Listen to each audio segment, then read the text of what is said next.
Министерот за внатрешни работи Наке Чулев го обвинува техничкиот премиер Оливер Спасовски дека е одговорен за проблемот со доцнењето за издавањето на личните документи, оти се работело со незаконски тендери за набавка.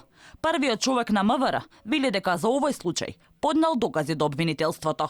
Оливер Спасовски 4 години не преземал конкретни мерки и активности за долгорочно решавање на проблемот со набавка на образци за лични документи.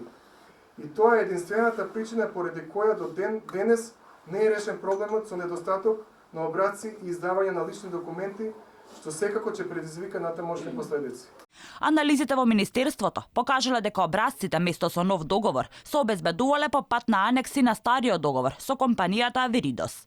Па договорот од 7,2 милиони евра, со анексите за покачено 12,8 милиони евра, во кој влегла и набавка на хардвер без софтвер. Вели Чулев, кој посочи дека ќе почека обвинителството да утврди точно кои вработени работеле на јавната набавка и евентуално ја злоупотребиле службената положба. За овие обвинувања се огласи и Спасовски, кој му посочи на Чулев да се фати за работа. Па немам што да коментирам, само ќе кажам дека додека јас бев во Министерството немаше проблем ни со пасоши, ни со лични карти.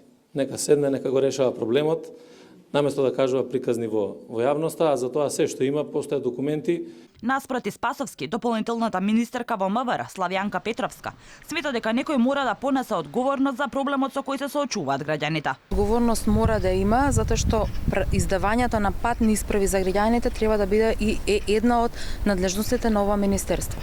Јас апелирам да се најдат решенија најбрзо што може, министерот тоа го има како овластување и наместо да се занимаваме со некои споредни работи, треба да излеземе во престрат на барањето на граѓаните конкретно за ова прашање. За ублажување на хаосот, Чулев вели дека службите за издавање на лични документи во Скопје, Беко и Ѓорче Петров, до изборите ќе работат и во сабота и со продолжено работно време, односно од 7 часот и 30 минути до 21 часот.